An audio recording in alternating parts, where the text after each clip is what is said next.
जय राम। सादर नमन परम प्यारे राम, परम पूज्य गुरुजन, परम दिव्य आत्माएं और आप सबके मंगल आशीष लिए परमेश्वर कारण कृपा करके अपने श्री चरणों में लेकर आए हैं। उनका बारंबार धन्यवाद, अनंत बार धन्यवाद, अनंत बार धन्यवाद। गुरुजनों के कारण कृपा से वे हमें इस समय मन के रूपांतरण में लेकर आते हैं। उनका बहुत बहुत धन्यवाद, अनंत बार धन्यवाद, अनंत बार धन्यवाद, अनंत बार धन्यवाद।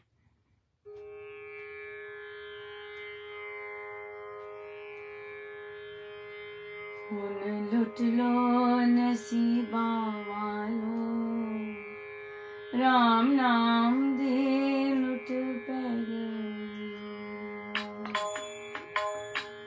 हुन लुट लो नसीबा वालो, राम नाम दे लुट पैगनी। हुन लुट लो नसीबा वालो, राम नाम दे लुट पैगनी। हुन लुट लो नसीबा वालो, राम नाम दे लुट पैगनी। हुन लुट लो नसीबा वालो, राम नाम दे लुट पैगनी। हुन लुट लो नसीबा वालो, राम नाम दे लुट पैगनी। हुन लुट लो नसीबा वालो, राम नाम दे लुट पैगनी। हुन लुट लो नसीबा वालो, राम नाम दे लुट पैगनी।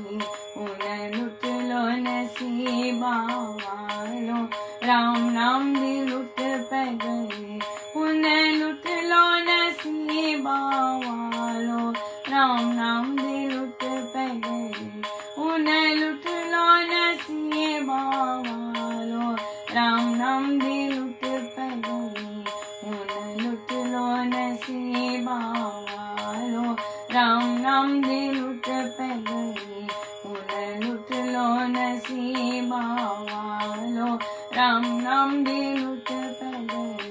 हुन लुट लो नसीबा वालो, राम नाम दे लुट पैगनी। हुन लुट लो नसीबा वालो, राम नाम दे लुट पैगनी। हुन लुट लो नसीबा वालो, राम नाम दे लुट पैगनी। हुन लुट लो नसीबा वालो, राम नाम दे लुट पैगनी।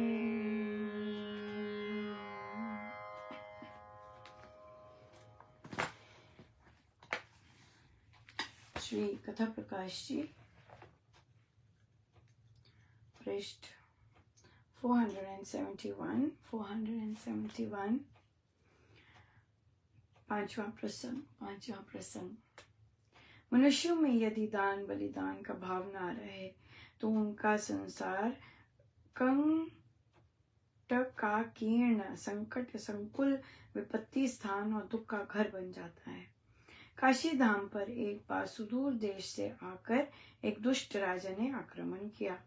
नगर में आते ही उसने सर्वहरण की घोषणा कर दी। लूट मार से सारा नगर नष्ट भ्रष्ट हो गया। देव मंदिर धरातल शाही हो गए। देव मूर्तियां तोड़ फोड़ कर नगर की नालियों में फेंक दी गईं। धर्म स्थानों के रूप बदल दिए गए। सहस्त्रों विद्यार्थी दास बनाकर सरदारों के नौकर नियत किए गए। पुस्तकालयों की पोथियां पानी गर्म करने के काम आने लगी। अनगिनत नारी नर धर्माचार से पतित किए जाने लगे। ऐसे अशुभ अवसर पर दृष्टि डालकर एक वृद्ध मुनि ने विचारा कि देश की इस दुर्बलता का क्या कारण है।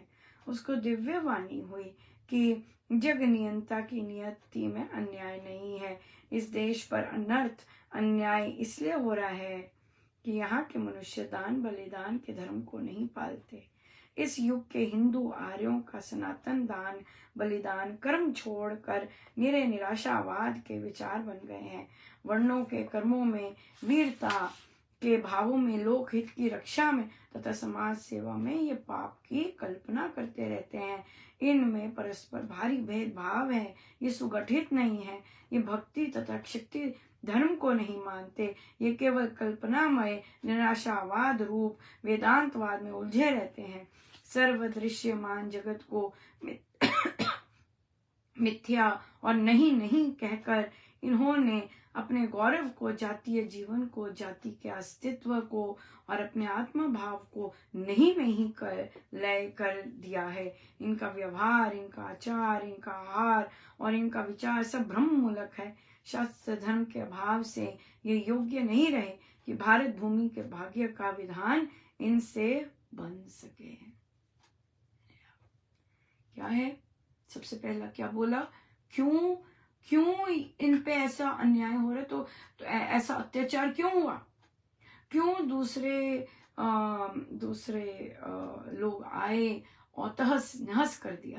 राइट, हमने जब रामलला का स्थापना हुई तो ये चीजें बहुत, हिंदू संस्कृति बहुत चीजें उभर के आ रही थी। राइट, उस समय भी महाराज ने हमसे इसी तरह के ही पृष्ठ पढ़वाए थे सत्संग में, और इट वाज सो, मतलब कोइंसिडेंस तो नहीं था, लेकिन हमें जो बाहर चर्चा चल रही थी, जो समाज में चर्चा चल रही थी, हिंदू संस्कृति की, हिंदू वैभव की, हिंदू इस तरह की, वो महाराज ने कारण हमें एकदम बताए कि भाई क्यों ऐसे महाराजाओं ने अटैक किया, क्यों यह दुर्गति हमारी हुई।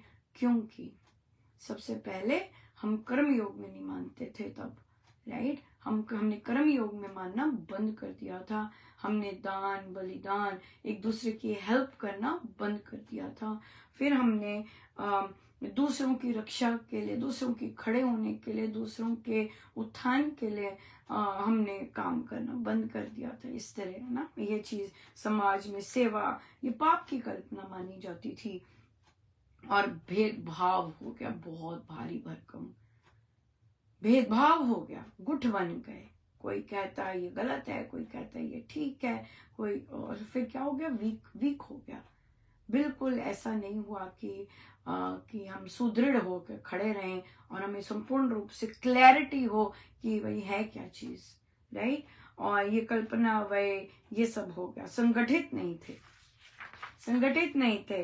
राइट, और ये दान, बलिदान, कर्म छोड़कर निराशावाद का वो हो गया। बिल्कुल, या सो इसलिए ये सब हमारे ऊपर जितना भी ये सब आया होता है, वो इसीलिए आया होता है क्योंकि हमने कहीं ना कुछ गड़बड़ की होती है। इससे शेयरिंग के भावों में, या बिल्कुल शेयर करना, और ये चीज, जैसे आज का प्रश्न भी यही है, बिल्कुल इसी से मिलता जुलता ही है कि जो लोग नहीं मानते कि हम जो लोग यही मानते हैं कि हम देह है, राइट, तो उनमें एनर्जी कहाँ से आती है? देखिए, आप जो मर्जी मानते रहिए, संसार जो मर्जी मानता रहे, सत्य तो सत्य ही है। सिंपल बात है। राइट, आज की जनरेशन, दूसरे लोग, इधर के लोग, उधर के लोग, ऐसे साधक, वैसे साधक, सब लोग जो मर्जी मानते रहे, लेकिन सत्य तो एक ही है। सत्य में कोई गड़बड़ नहीं हो सकती। राइट, अगर हम सत्य क्या है? सत्य यही है कि हमारी आत्मा की शक्ति से सारा देह चल रहा है। जो मानते हैं तो उनकी एनर्जी लेवल डिफरेंट हो जाता है क्योंकि वो सिंक्रोनाइज हो जाते हैं, और जो नहीं मानते हैं वो फिर वैसे ही चलते रहते हैं। उनको थकान होंगी, फ्रस्ट्रेशन होंगी, ये होगा, वो होगा, बस वहीं के वहीं सालों साल, वर्षों वर्ष वहीं के चक्की मारेंगे। राइट, वहां पे ट्रांसफॉर्मेशन नहीं होगा ना। माइंड का ट्रांसफॉर्मेशन, 20 साल पहले भी जो दुखड़े रो रहे होंगे, आज भी वही दुखड़े रो रहे होंगे। राइट, ये चीज है। लेकिन जो मानता है, जिसने सीखा है और जिसने मानना शुरू किया है, वो जानेगा भी एक दिन। राइट, कि उसको सत्य का पता चलेगा। जो मानता है, जिसने मानना शुरू किया है, राइट, और उसको फिर अनुभव भी होगा क्योंकि उस रास्ते पे चला है। जितना मानने की स्तर बढ़ता जाएगा, उतना डिफरेंट आता जाएगा, उतना ही डिफरेंस हम देखेंगे। जितना संपूर्ण रूप से मान लेंगे, बिल्कुल सपने में भी नहीं कोई चेंज होगा, बिल्कुल वैसे ही हो। सो इसलिए कोई माने या ना माने, ये सत्य सत्य ही है। हाँ, सत्य सत्य ही है कि हमारी जो शक्ति है, हमारी जो देह में जो शक्ति आ रही है वह आत्मा की शक्ति है। और आत्मा की शक्ति कहाँ से है? परमेश्वर से आ रही है, जो उस आत्मा में विराजमान है। जिस दिन ये शक्ति ने कहा बस अब मेरा यहाँ पे समय समाप्त हो गया, मैं चलती हूँ, उसने देह छोड़ दिया, बैठा हुआ देह लाइफलेस, देह लाइफलेस है। कोई माने या ना माने इससे फर्क नहीं पड़ता। फर्क इससे पड़ता है जो मानता है वहां फर्क पड़ेगा हमेशा। जो मानना शुरू करेगा, सब प्रभु करवा रहे हैं, सब उसी की शक्ति से हो रहा है, सब कर्म उसी की शक्ति से है ना। और प्रभु फिर प्रमाण भी बहुत देते हैं, देना शुरू कर देते हैं, अनुभव देना शुरू कर देते हैं, सब कुछ करना शुरू कर देते हैं। बिल्कुल। सो इसलिए बहुत बहुत कृपा है गुरुजनों की, बहुत कृपा है, राइट, कि हमें वही तो मनवाते हैं, वही तो इस रास्ते पे चलाते हैं, वही तो हमें बताते हैं। उनके कारण ही तो हमारे कान में सुनने को मिलता है ना। बिल्कुल, उनके कारण ही हमारे कानों में सुनने को मिलता है।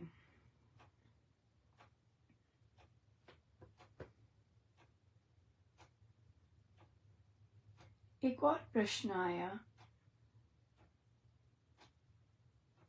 कि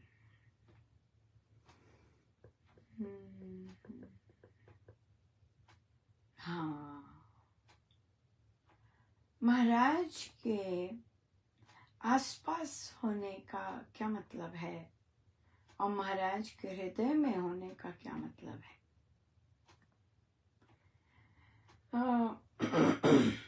आसपास होने का मतलब है आज के टाइम में राइट, जब महाराज देह में थे वो अलग बात है, लेकिन ये देह ही संबंधित बात है कि महाराज के आसपास रहने वाले यूजुअली महाराज को देह मानते हैं, और महाराज को देह मानते हैं वो वही रहते हैं कि जब महाराज थे बड़ा मजा आता था, जब महाराज थे तो हमें महाराज ऐसे करते थे, जब महाराज थे, ये वाली बात है। अगर हृदय की बात करें, हृदय जो चीज आती है वो आती है सूक्ष्म, राइट, जिसे देखा नहीं जा सकता, जहां प्रेम होता है। और जब हम ऐसी बात करते हैं वहां वो महाराज को मानते हैं, सूक्ष्म आज भी हैं, राइट। वो ये नहीं मानते कि भी थे, महाराज उनको भी प्रमाण देते हैं। जो ये कहते हैं कि महाराज थे, उनको भी महाराज प्रमाण देते हैं कि आज मैं भी करवा रहा हूँ,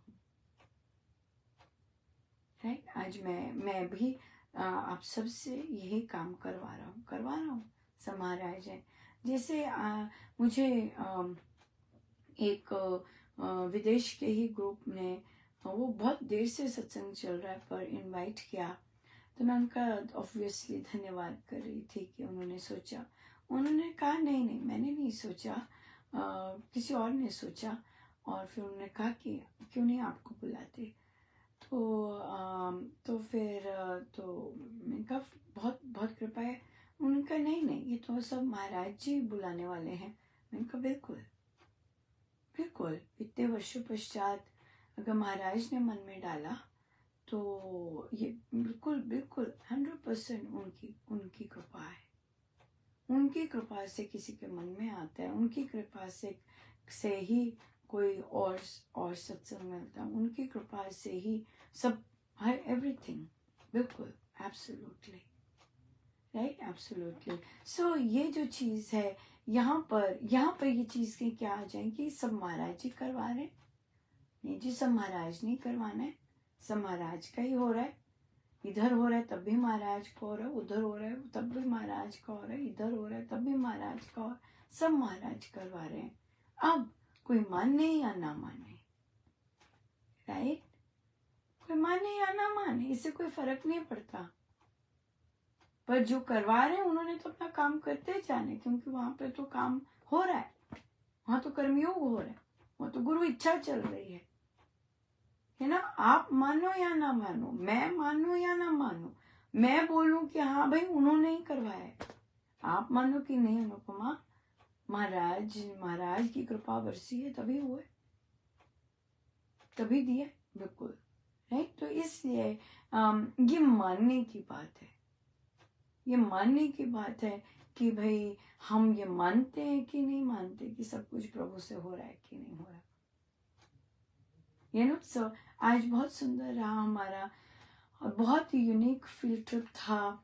और आपने देखे होंगे पिक्चर्स भी, कनोइंग, बच्चों ने बोटिंग कह लीजिए खुद करनी होती है उसमें, और चप्पू चलाए हम सब ने, और भी बहुत सारी चीजें थी, लेकिन हम लोग जैसे भी समय बंधा और इतना जबरदस्त इंजॉय किया बच्चों ने, और बहुत ही बहुत ज्यादा कृपा महाराज की बरसी, प्रभु की बरसी। और हम समय से जल्दी भी हो गए कि मुझे होता है कि बच्चे आराम से खाना खाएं, क्योंकि वो एंजॉय मतलब भोजन जो है भाग भाग के पकड़ के ऐसे करना, तो और वो भी सारा समय हो गया, बल्कि दूसरों के मन में ही आया कि बच्चे सुबह से भूखे होंगे, सो आप जल्दी जाना चाहें तो जा सकते हैं। उनको बिल्कुल उनके पास और भी उन्होंने चीजें कर रखी थी, लेकिन उसी में इतना आनंद आया। और वो बच्ची भी वही गई हुई थी जिसने कहा था, वो बच्ची बल्कि बता रही थी कि किसी और जो मेरे साथ टीचर गए थे, वॉलेंटियर के लिए गए थे, कहते आपको पता है हम लोग गॉड लव्स मिस महाजन तो मैं हंस रही थी, मैं कब कितना सुंदर आज का ट्रिप रहा, और हमने उनको भी धन्यवाद दिया, उन्होंने हम लोगों को धन्यवाद दिया। सो जब वो धन्यवाद कर रहे थे तो वो बच्ची बीच में बोली कि गॉड लव्स मिस महाजन मैंने कहा दैट्स ट्रू। एंड सो कहती तो उसने बताया कि मिस महाजन हम लोग वो लगा रहे थे, बल्ब लगा रहे थे, और 10 बल्ब थे, 15 बल्ब निकले।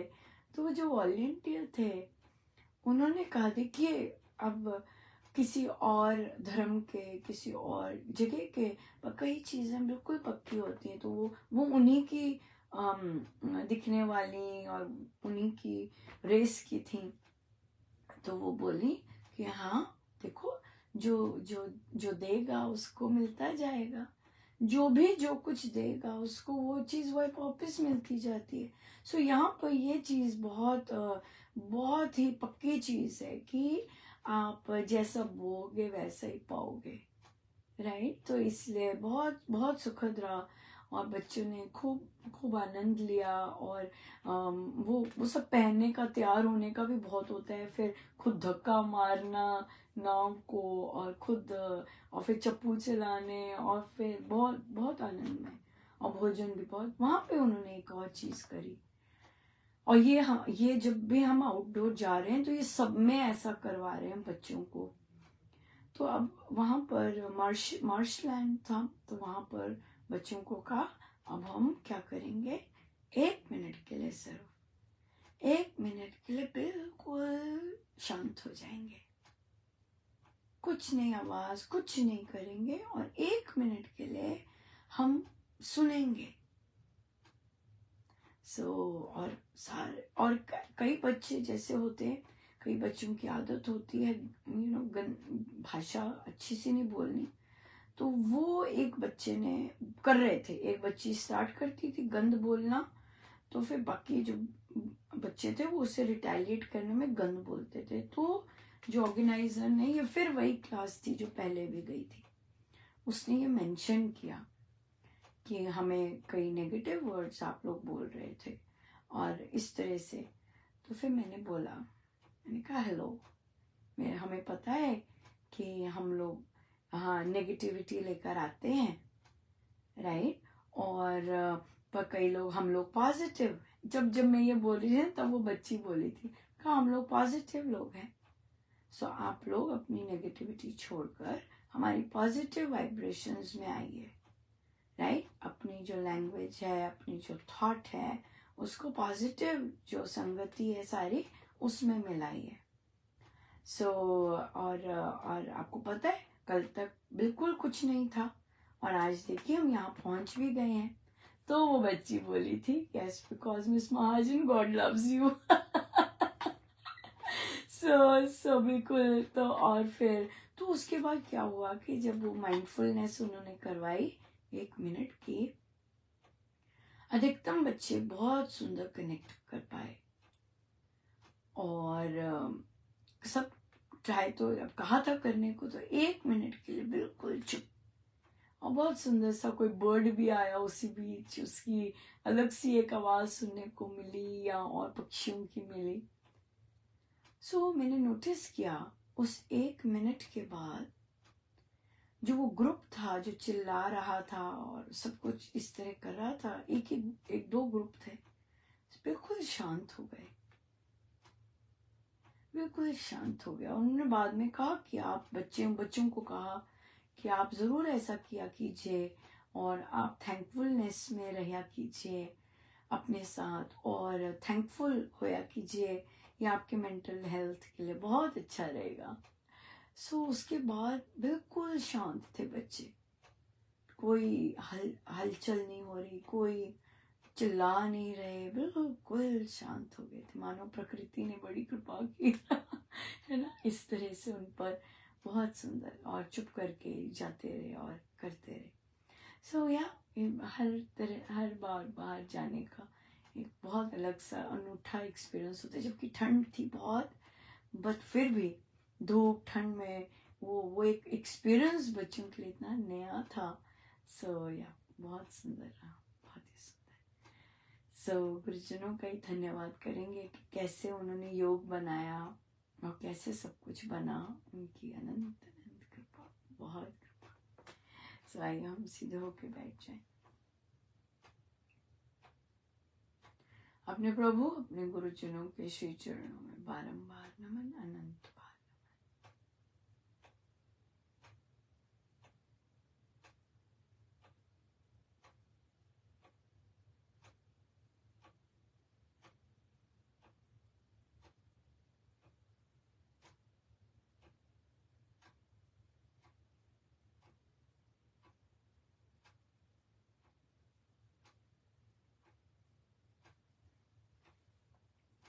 सब गुरुजनों का उनके श्री श्री चरणों में जय जय राम, जय जय राम।